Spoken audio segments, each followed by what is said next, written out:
Principle 3, set your goals before the journey commences. This seems like common sense, doesn't it? If you're going to go somewhere, how do you ever know if you've got there if you haven't set your goals? But often succession processes commence and are concluded without really a great sense of what were the goals you're seeking to achieve. How can this happen? It's in the context of maybe not understanding what succession is about and assuming succession is about this concept of retirement, about just transition across the other family members. But often where succession gets caught is I pull in my existing financial, taxation, legal advisors and I say, oh yes, succession, it's about taxation issues. So succession, it's about your will. It's about estate planning. And suddenly you find you're going down a path where your technical advisors are talking to you about the impact of a decision, sell the business, transfer the business, bring in a management team, and you actually haven't even had time to say, but is that the right course of action? The language I use is you get caught in tram tracks. There's only one way you can go. So often goals just get misplaced by outcomes, and the outcomes really are not the goals you should seek. So when we say set the goals before the journey, we're really saying pause and think about what you're seeking to achieve. You need to get these goals established, you need to get them on the table, and you need to make sure that not only yourself, but the family and all your advisors are conscious that these are the goals which we're seeking to achieve. And as you go through the succession process, and as you begin to say, okay, is this the action we should take? That should be measured back against the goal, and you should be saying, is it going to deliver on the goals which I have set? So what are these goals?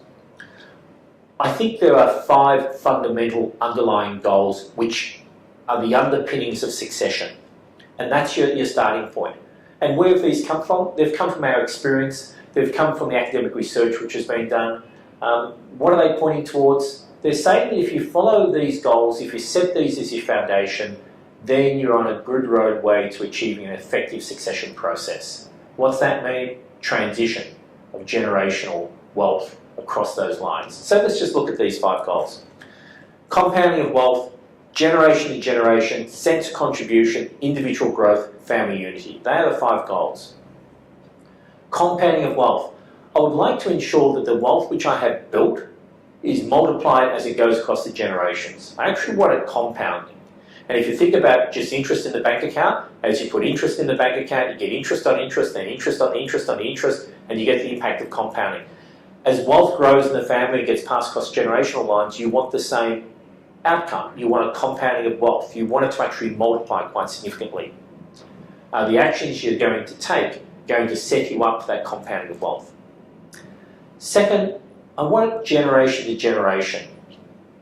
I want the transfer to be seamless. I want the communications to be effective.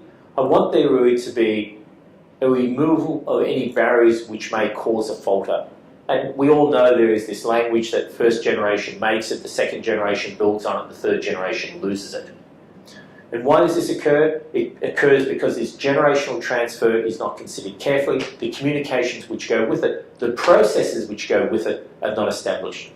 So your second fundamental goal, is there going to be an effective generation to generation transfer? How are we empowering this? The third goal, a sense of contribution. Everyone, no matter what their role or position, who is involved in the succession process, must feel ownership and must feel if there is a contribution to the outcome. Quite simply, if I haven't been part of it, why should I uphold it? Why should I support it? Why should I be involved in it? So again, the question for you, am I allowing for everyone to have a sense of contribution? Is everyone being drawn into this process? Is everyone going to see the outcome of succession, something which they've contributed to? Fourth goal, individual growth. Everyone in the family is unique. Each generation has different attributes. The current generation is not the same as the generation which is coming along. Can each generation, but more importantly, each individual, see their future for themselves in the succession process? Does it provide for them to have not just a sense of contribution, but a path for growth where they are going to be able to articulate where they feel they are strong and to express that?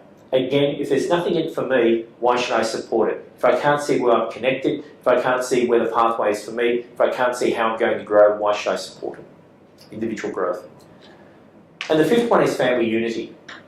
And family unity is quite honestly a mix of this generation to generation, this contribution, this individual growth, but it's got to be an absolute focus of the succession process.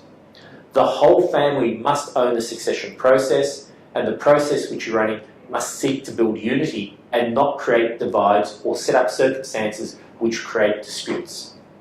So what are your fundamental goals for the succession process? Compounding wealth, generation to generation, sense of contribution, individual growth, family unity.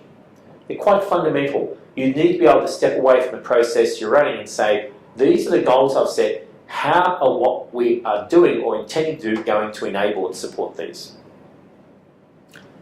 I would pause, I would check, I would think about the process you're running if you are running one and see where they're being met.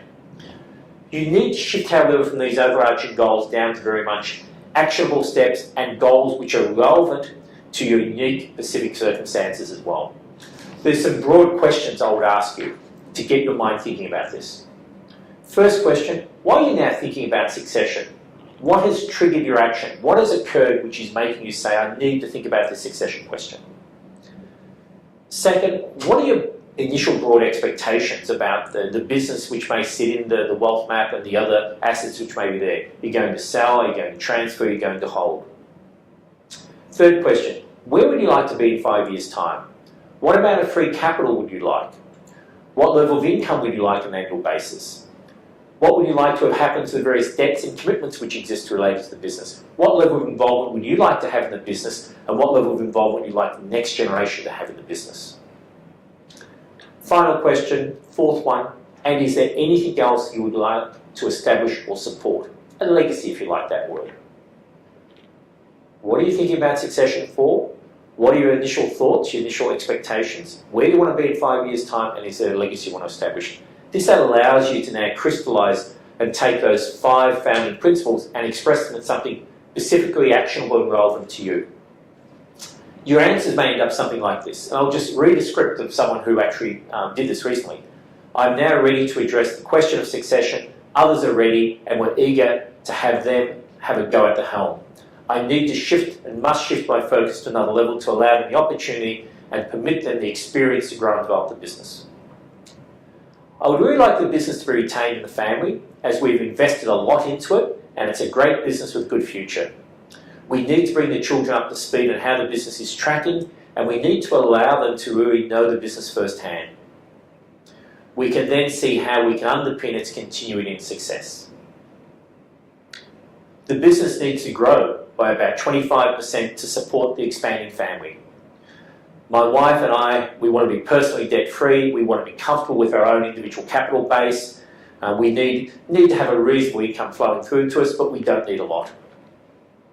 Not all the children are in the business, so we need to make sure there's some capital available to pay those who are not in the business a fair sum and allow the business to be managed, to be operated by those children who in essence will be the future of the business. There's also a gift which we'd like to make, and we're thinking an amount of $1 to $1.5 million to a local hospital which has really supported our family during recent times. They were the goals which our family set. So they are actionable, they can be articulated, and the entire succession process can be directed towards those. If you don't have clearly established goals, you won't be able to get to that point though. So you must clearly establish goals that you want to achieve in the succession process. They must be clear, they must be measurable, and importantly, they have to be compelling. If they don't entice me, if they aren't what I want, if I don't see them as just pulling me forward, then I'm not going to follow them. They must provide motivation. They must act as a lighthouse to guide direction. They must provide a basis for intent and expectations and agreement. They must allow the development of a clear path for delivery for the succession process. They serve as a benchmark to measure all actions against, and they provide a basis for the focus of external advisors. Set your goals before you start with the journey. The third principle, it's the starting point of commencing going forward. Thank you.